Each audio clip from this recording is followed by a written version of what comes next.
ओम शांति।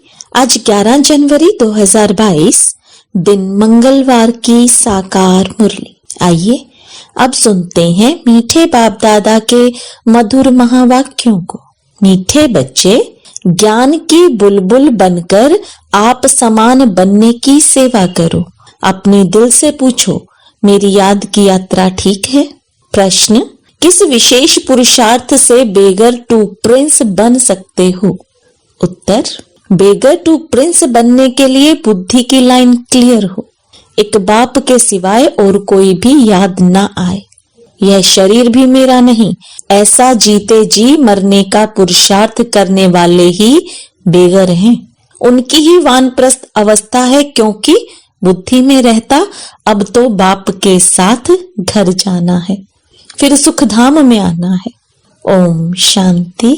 मीठे मीठे बच्चे जानते हैं पढ़ाई में जास्ती ध्यान किस बात पर देना है। सर्वगुण संपन्न, 16 कला संपूर्ण, संपूर्ण निर्विकारी, मर्यादा पुरुषोत्तम, अहिंसा परमो धर्म बनना है। देखना है हमारे में यह सब गुण हैं। जो बनना है उस तरफ ही ध्यान जाएगा ना। यह बनेंगे कैसे? पढ़ने और पढ़ाने से। बेहद के बाप को सारे दिन में कितना याद करते हैं, कितनों को पढ़ाते हैं। संपूर्ण तो अब तक कोई बना नहीं है। नंबर वार पुरुषार्थ अनुसार है। बाप एक एक बच्चे पर नजर रखते हैं कि यह बच्चा क्या कर रहा है, मेरे अर्थ क्या सर्विस करते हैं। कितनों की तकदीर ऊंचे ते ऊंची बन रही है। हर एक अपनी अवस्था और अपनी खुशी को भी जानता है। अति इंद्रिय सुख का जीवन हर एक को अपना भासता है। यह तो बच्चों को निश्चय है कि बाप की याद से ही तमो प्रधान से सतो प्रधान बनते हैं। सहज उपाय है ही याद की यात्रा। अपनी दिल से पूछना है, हमारी याद की यात्रा ठीक है? दूसरे को आप समान बनाते हैं, ज्ञान बुलबुल बने हैं। तुम ब्राह्मण ही दैवी गुण धारण कर मनुष्य से देवता बनते हो।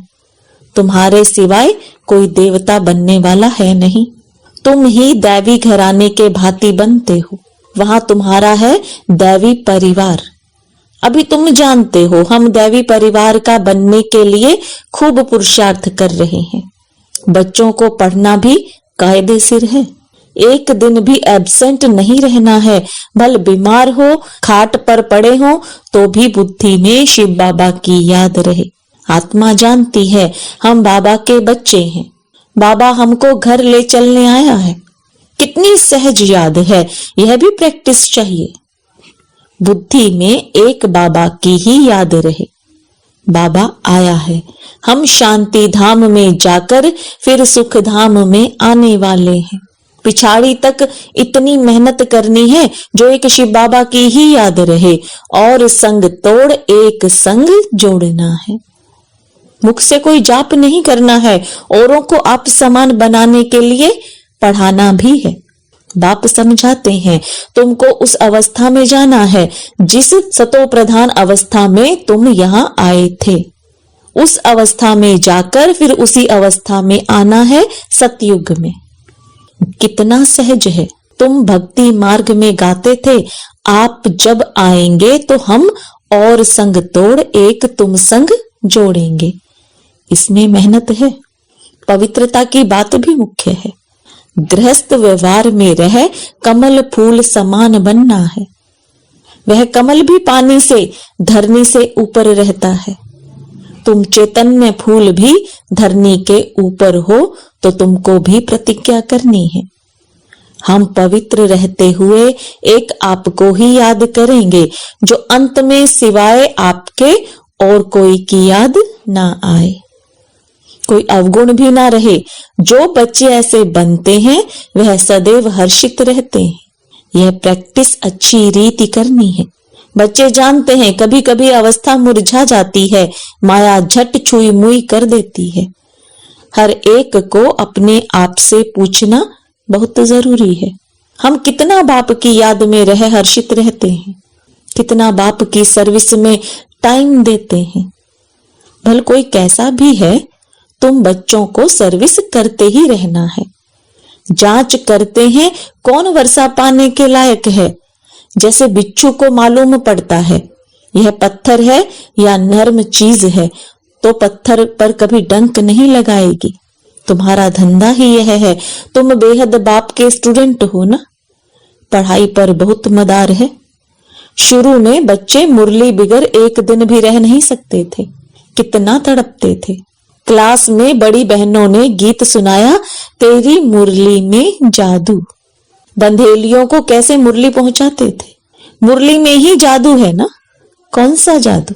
विश्व का मालिक बनने का जादू। इससे बड़ा जादू कोई होता नहीं।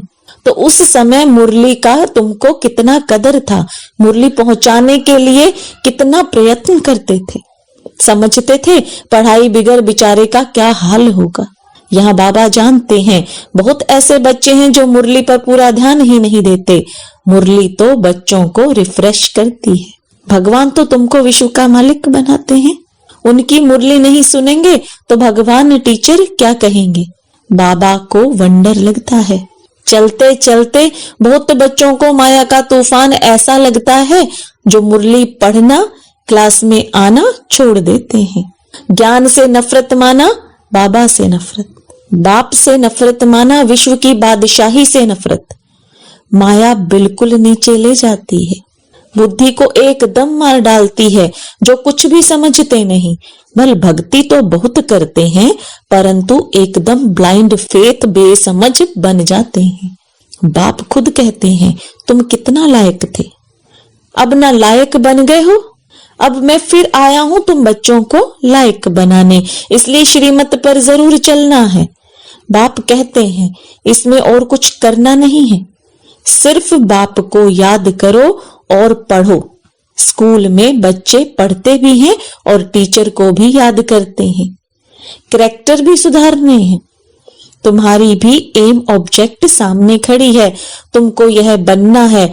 उन्हों के कैरेक्टर अच्छे हैं तब तो सारा दिन मनुष्य गाते हैं, आप सर्वगुण संपन्न। मनुष्य को जब तक बाप का परिचय नहीं मिला है तब तक अंधियारे में है। सारी दुनिया के मनुष्य इस समय निधन के हैं। उन्हों को बाप का पैगाम पहुंचाना है। तुम बेहद बाप के बच्चे हो ना। बाप कहते हैं मुझे याद करो तो तुम्हारे विकर्म विनाश होंगे। बच्चों को युक्ति निकालनी है कि सबको पैगाम कैसे पहुंचाए। अखबार द्वारा ही सबको पैगाम पहुंचेगा कि एक बाप को याद करो तो पावन बन जाएंगे। सभी आत्माएं पहले पावन थी, अब सब अपवित्र हैं। यहाँ कोई पवित्र आत्मा हो ना सके। पवित्र आत्माएं होती हैं पवित्र दुनिया में। आत्मा पवित्र बन जाती है फिर यह पुराना चोला छोड़ना ही है। यह हो नहीं सकता कि आत्मा पावन हो और शरीर पतित हो। तो बाबा को याद करते करते अपने को तमो प्रधान से सतो प्रधान बनाना है। पहले पहले जब तुम आए तो पवित्र थे, अब फिर पवित्र बनना है। आत्मा पवित्र बनकर जाएगी फिर पवित्र दुनिया में आएगी। शांति धाम से होकर फिर गर्भ महल में आएंगे। वहां दुख का नाम निशान नहीं रहता। रावण राज्य ही नहीं है परंतु पुरुषार्थ कर ऊंच पद पाना है। इसके लिए यह पढ़ाई है। स्वर्ग में तो सब जाएंगे लेकिन ऊंच पद पाने का पुरुषार्थ करना है। यह तो जानते हो स्वर्ग की स्थापना और नरक का विनाश हो रहा है। शिवालय स्थापन होगा तो वैशाल्य खत्म हो जाएगा। शिवालय में तो आना ही है। कोई ये शरीर छोड़ जाकर प्रिंस प्रिंसेस बनेंगे, कोई प्रजा में चले जाएंगे। जिनकी बिल्कुल लाइन क्लियर है, एक बाप के सिवाय और कोई की याद नहीं आती है, उनको कहा जाता है पूरे बेघर। शरीर को भी याद नहीं करना है, अर्थात जीते जी मरना है। हमको तो अब अपने बेहद के घर जाना है। अपने घर को भूल गए थे, अब बाप ने याद दिलाया है। बाप मीठे मीठे बच्चों को समझाते हैं, तुम वानप्रस्थी हो। इस समय तुम सबकी वानप्रस्थ अवस्था है। अब मैं आया हूं वाणी से परे स्थान पर सब बच्चों को ले जाने के लिए। वानप्रस्थ अवस्था में जाने के लिए सब भक्त भक्ति करते हैं।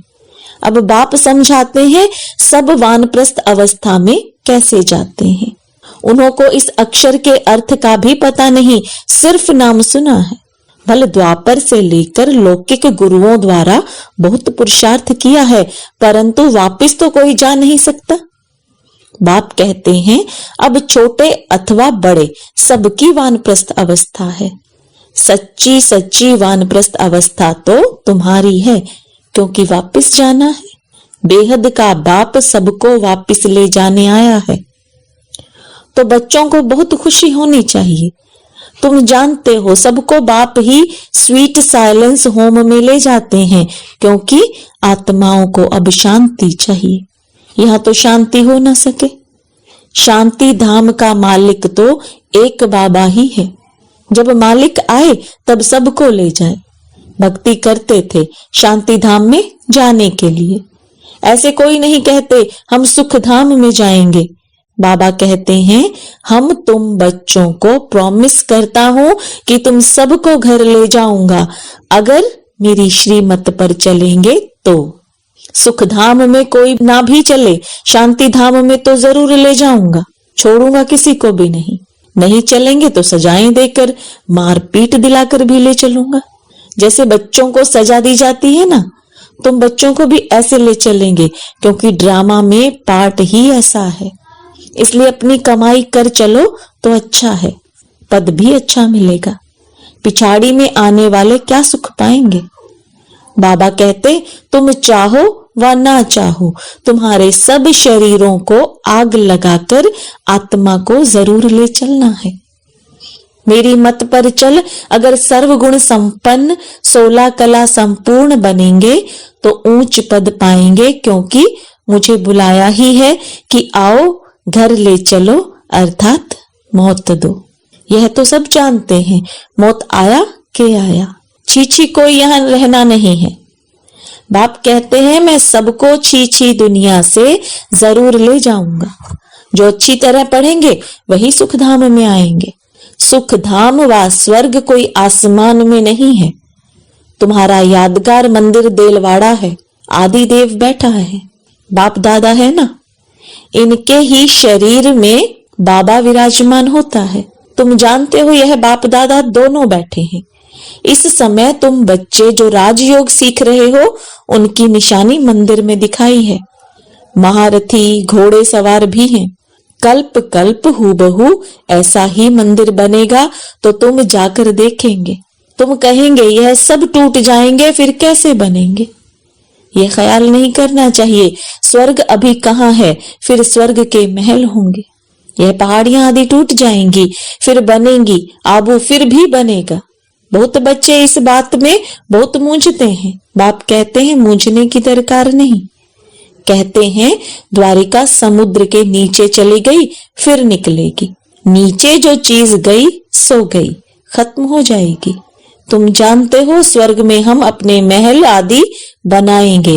वहां बिल्कुल ही सतो प्रधान सब नई नई चीजें होंगी। तुम वहां के फल आदि देख कर आते हो। तुम जानते हो हम वहां जाने वाले हैं। वर्ल्ड की हिस्ट्री ज्योग्राफी रिपीट होती है तो स्वर्ग भी रिपीट होगा। यह निश्चय होना चाहिए, परंतु किसी की तकदीर में नहीं है तो कहेंगे यह कैसे हो सकता है। इतने सब फिर आएंगे, फिर महल आदि बनेंगे। तुम जानते हो सोमनाथ के मंदिर को लूट कर ले जाते हैं, फिर भी मंदिर बनाएंगे। यह खेल ही पूज्य से पुजारी और पुजारी से पूज्य बनने का है। ब्राह्मण देवता क्षत्रिय वैश्य शूद्र यह चक्र है। तुम बच्चे पदमा पदम भाग्यशाली बनते हो।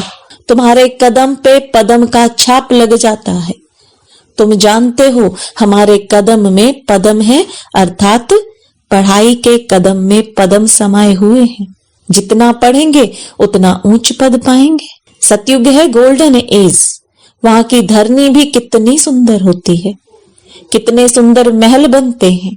हर चीज सतो प्रधान होती है, देखने से ही नैन ठंडे हो जाते हैं। ऐसी राजधानी के तुम मालिक बन रहे हो तो कितना अच्छी रीति पुरुषार्थ करना चाहिए। पुरुषार्थ से ही प्रारब्ध बनती है। बच्चों को ज्ञान तो बुद्धि में है, बाप को याद करना है, लौकिक संबंध से ममत्व मिटाना है, सिर्फ एक बाप को याद करना है।